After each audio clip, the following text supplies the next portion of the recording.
some economists describing the Finance Minister Enoch Godongwana's speech as responsible.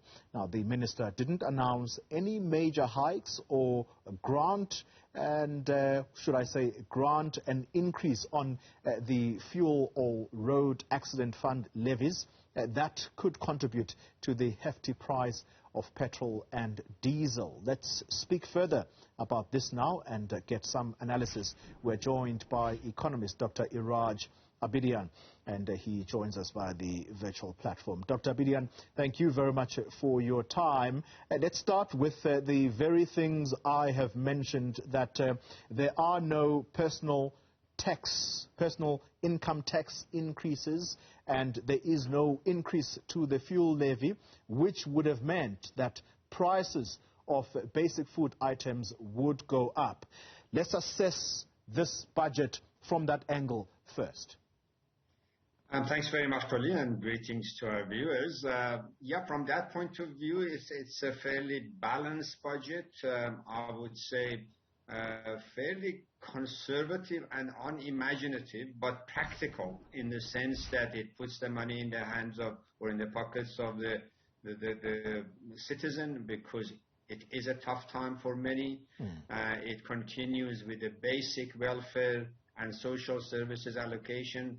And the importance here, probably as you know very well, is about allocation, not about the value that people will get, because that is not up to the National Treasury. It's up to service delivery departments like health, education, security, and so on and so forth. Yeah. But be as it may, more than 50% of the budget goes to social services. Yeah. And that is in recognition of the fact that a great proportion of our nation requires support in order to be able to navigate the very difficult circumstances that we find ourselves.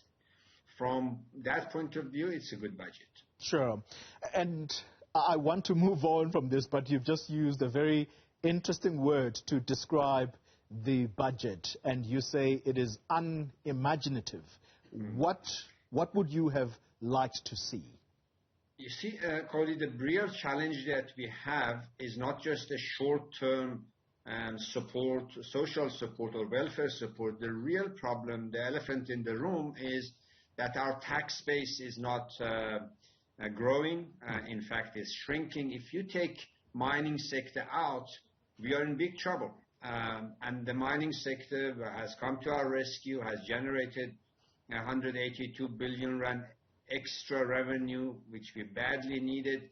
But we cannot live forever in hope or in anticipation that forever the mining sector will rescue out. Yeah. We need to get our economic growth, our industrialization, our sectoral policies such that our mining, not only mining, industrial, that is manufacturing, agriculture, etc., all of them perform. At the moment, they are not. And in that regard, the budget is not imaginative. It does not take into consideration that we have to strike a balance among three things. One is social support. We can tick that box. We need to do fiscal consolidation. In my view, they've ticked that box, possibly too much. But the key issue is how much are we going to invest in with urgency, with really critical urgency in our economic revival. And on that score, it's all hand-waving and not much. And when you talk about economic revival, Dr. Abedian, you cannot talk about that without including Eskom, because it is what stands between economic recovery or stagnation. And I want to ask that of you on the back of the comments by the former head of budgeting in National Treasury, Michael Sachs, who was quoted recently saying, use the tax windfall to pay off Eskom's debt. Is that what the finance minister should have done? I think that should be part of it, but quite frankly, Eskom is the most obvious obstacle to economic growth, but it's more energy policy which is a problem. It's continuous I think, fixation with keeping Eskom the way broken, the way it is. I agree with Professor Michael Sachs that you should take 200, 300 billion of tax off the balance, debt off the balance sheet of Eskom to normalize its financial situation. At the same time, not drag on the restructuring that has to happen in the energy sector. We don't need another year, and that is what the government has done, has kicked the can down the road. Remember last year, the then Minister of Finance, Tito Mboweni, told us that by next April, everything will be sorted out, cleaned up, restructured, normalized. Well, 12 months later, we are exactly on the same spot. So that's one. But as importantly, our growth requires our ports functioning. Our ports are almost as broken as Eskom, except that they don't have debt, but they are dysfunctional. They don't help the export of our fresh fruit, our agri-products, and all other exports. And that is a big, big indictment on this whole claim that we are turning SOEs around. Our railways are in trouble. Our roads are in trouble. So we need to pay attention to this underpinning of economic revival, not talk about it, do it.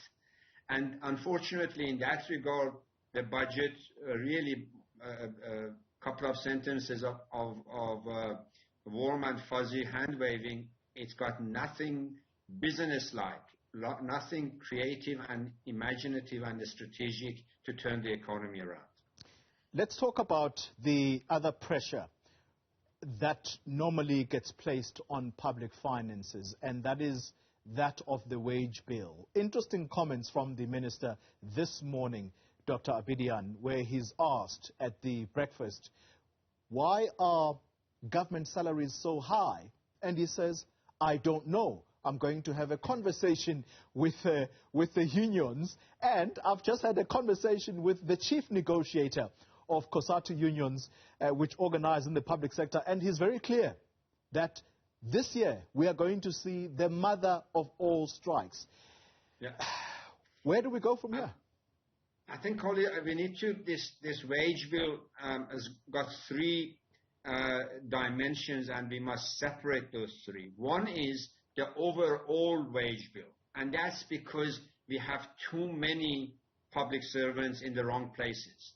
We have bloated since 2009, 2010. We have bloated government departments, unfortunately, not at the service level, service delivery level, at the admin and back office level. We have too few nurses, poorly paid, and too many directors, chief directors, deputy directors, managers, etc., in the head office who are just doing nothing, and a lot of them are incompetent to do anything. Not just in health, in many departments, from health to education, from art and culture to everywhere else. So we have to deal with the overall wage bill, but unpack it. And real issue is, do we got the right balance between management and service delivery, between number of doctors that we need and the number of so-called bosses in the head office or regional offices that are so-called administrating the health services. And my view, and not just me personally, over the past 10 years, there has been an argument which has left unanswered. And that's partly part of the solution. We need to cut back on the administrators, managers, consultants, and so on, and increase the service level, frontline service delivery staff. In that, we will do two things. We will be able to improve the pay level to the service delivery frontline workers, public servants, and cut back or save on the unnecessary support and head office people.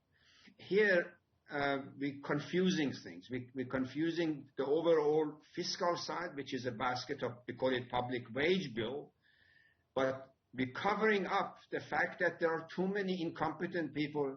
Let me give you an example. You look at the presidency at the moment. We have a minister, we have a DG in the ministry, and DDGs and the whole structures heavily paid, well remunerated, but the presidency has to have its own unit to take care of the incompetency of that ministry by putting different people because those ministries are coming short.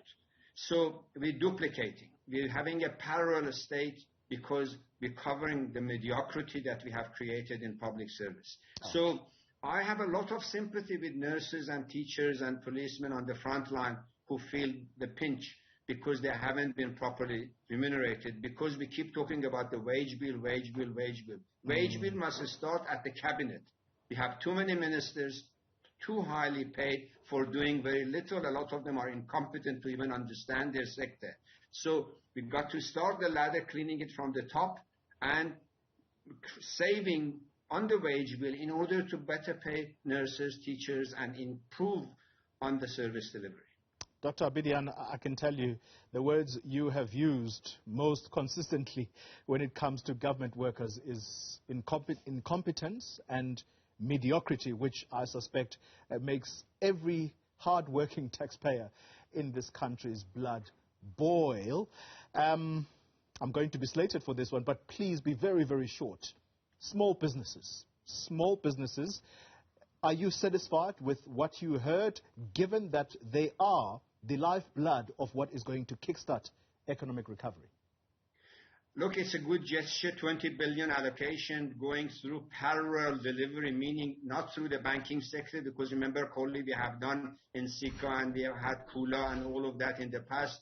Both of them failed. I like the idea, the gesture. Two problems with it. It's too little and it's too unclear for me as to how we're going to deliver that money to those who deserve and not subjected to inefficiency and abuse. Dr. Iraj Abedian, thank you very much for your analysis.